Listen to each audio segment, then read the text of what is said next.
Salam Pak Bambang, saya mau izin bertanya, bagaimana kita menanggapi klaim bahwa Abraham beragama Islam? Mohon pencerahannya. Ada seorang anggota tentara yang sering mengundang saya di persekutuannya, mengatakan, "Pak, ini ada siaran YouTube begini, bagaimana menjawabnya?" Ternyata siaran YouTube itu isinya apa? Isinya orang Indonesia, seorang ustadz yang menceritakan bahwa ini loh, profesor dari Israel, namanya Moshe Sharon, dari Hebrew University kalau tidak salah, yang mengatakan bahwa agama semua nabi-nabi dari Adam sampai Yesus itu Islam. Dan memang dikutip itu omongannya Moshe Sharon, padahal omongannya Moshe Sharon itu intinya gini loh. Ini kan saya jelaskan, karena kita ini jadi juga males, tidak mau cross check itu sumber yang dikutip oleh si Ustadz tadi. Saya cari sumbernya itu kan ketemu. Sekarang apa yang nggak bisa dicari di dunia maya sekarang ini? Ketemu ceramah utuhnya Profesor Moshe Sharon. Moshe Sharon itu mengajar, menjelaskan bagaimana seorang beragama itu sangat mudah mengklaim wilayah karena motivasi agama. Lalu dia memberikan contoh, inilah contohnya. Islamisasi sejarah yang bertujuan untuk islamisasi wilayah. Itu intinya kira-kira. Jadi islamisasi sejarah untuk mengislamisasi wilayah. Jadikan contoh, ini Moshe Sharon saya ngomong apa adanya. Misalnya, nabi-nabi itu dianggap Islam. Nah, gitu kan? Maka kemudian Daud agamanya Islam, Salomo agamanya Islam. Nah, Salomo kan punya bait suci yang mendirikan, bait suci kan Salomo, bait suci yang pertama itu. Nah, letaknya sekarang di mana? Di Yerusalem.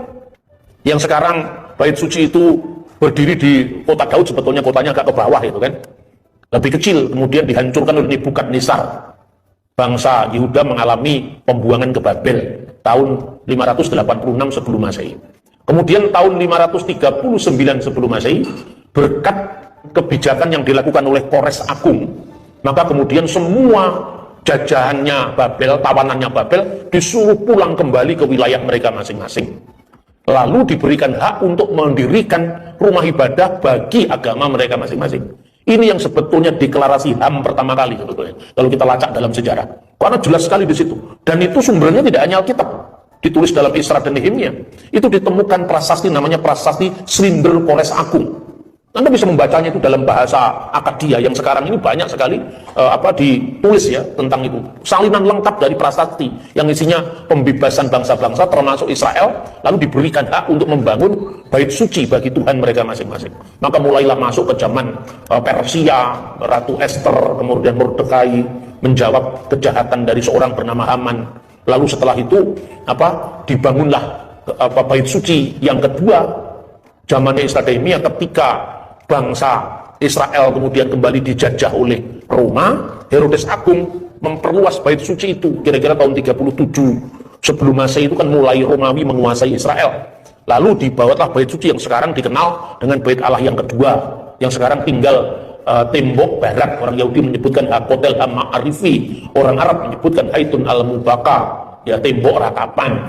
Nah itu kan berarti pemegang hak pertama kali yang membangun itu siapa? Salomo. Salomo itu kan Nabi Sulaiman alaihi salam. Nah berarti kalau Salomo sama dengan Nabi Sulaiman, dan Nabi Sulaiman agamanya juga Islam, berarti asetnya itu aset Islam, kira-kira seperti itu.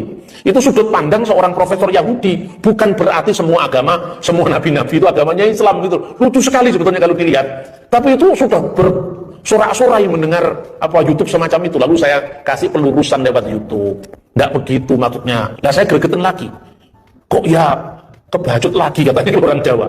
Terus semua tokoh dari abad-abad sebelum Masehi agamanya Islam itu ketemu pirang perkara itu. Bingung saya. Lalu saya tunjukkan bagaimana menjelaskan orang yang sudah menjadi mabuk agama ini, korban dari fanatisme agama. Saya jelaskan gini ya. Karena agama-agama itu tidak pernah lahir di ruang hampa. Pasti agama-agama itu kan dicatat oleh sejarah. Jadi misalnya pernah ada agama namanya Hindu misalnya. Ya kan? Ada agama namanya Hindu. Hindu itu sudah muncul kira-kira tahun 1000 sebelum Masehi. Apakah ada catatan memang ada komunitas agama yang namanya Hindu? Lah ternyata ada. Namanya prasasti Behistun. Itu kira-kira abad ke-5 sebelum Masehi. Dalam prasasti itu disebutkan ungkapan Hidusaka, Haumasaka. Hidusaka atau Hodu kalau bahasa Ibrani. Itu ada prasastinya.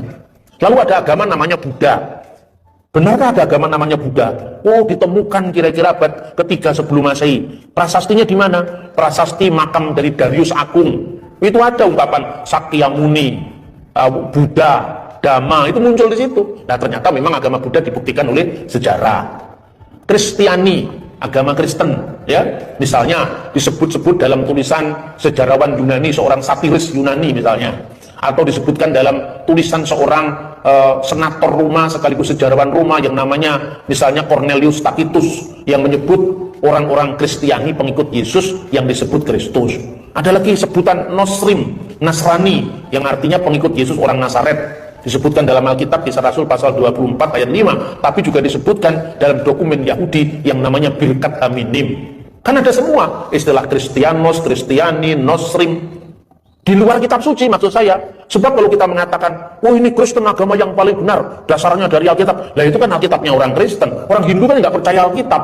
Dan kita kan tidak bisa memaksakan kitab suci kita itu untuk agama lain.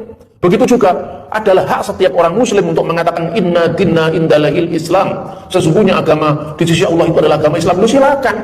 Tapi ketika Anda mengatakan bahwa semua nabi agamanya Islam, prasastinya mana? Yang di luar Quran itu mana yang menyebut ada agama Ibrahim agamanya Islam? Ditemukan prasasti dari zaman Ibrahim misalnya apa prasasti Nusi atau undang-undang Lipit Ishtar itu kan sejaman dengan Abraham. Tidak ada satupun agama yang namanya Islam. Gitu loh, cara berpikir historis. Sebab kalau orang Kristen cara pikir pokoknya Alkitab. Lah ya pokoknya Alkitab itu kan pokoknya. Kuwi kan kowe sing percaya, sing liya kan ora percaya. Itu kan hanya kamu yang percaya, orang lain kan nggak percaya gitu loh. Begitu juga, Anda boleh 1000 kali mengatakan bahwa agama saya itu yang diridhoi Tuhan, silakan. Tapi itu kan klaim sepihak. Bukti historisnya mana gitu loh. Nah itu kira-kira pentingnya memahami tantangan kita di masyarakat majemuk. Kalau saya hanya membuktikan bahwa ketika saya percaya orang Kristen, Yesus itu disalib, saya dengan lantang berani berkata, sudah kamu tutup Alkitab itu Yesus pasti disalib. Kalau sekedar mencari fakta sejarah, ngapain kita harus membanding-bandingkan kitab suci kita dengan kitab suci orang lain? Sama-sama kepercayaan. Bagi yang percaya, monggo. Bagi yang tidak percaya, lah itu kan bukan berarti bagi dia. Oke Pak Bambang, penjelasan Anda sangat mencerahkan dan menguatkan iman kami. Terima kasih, Tuhan Yesus memberkati.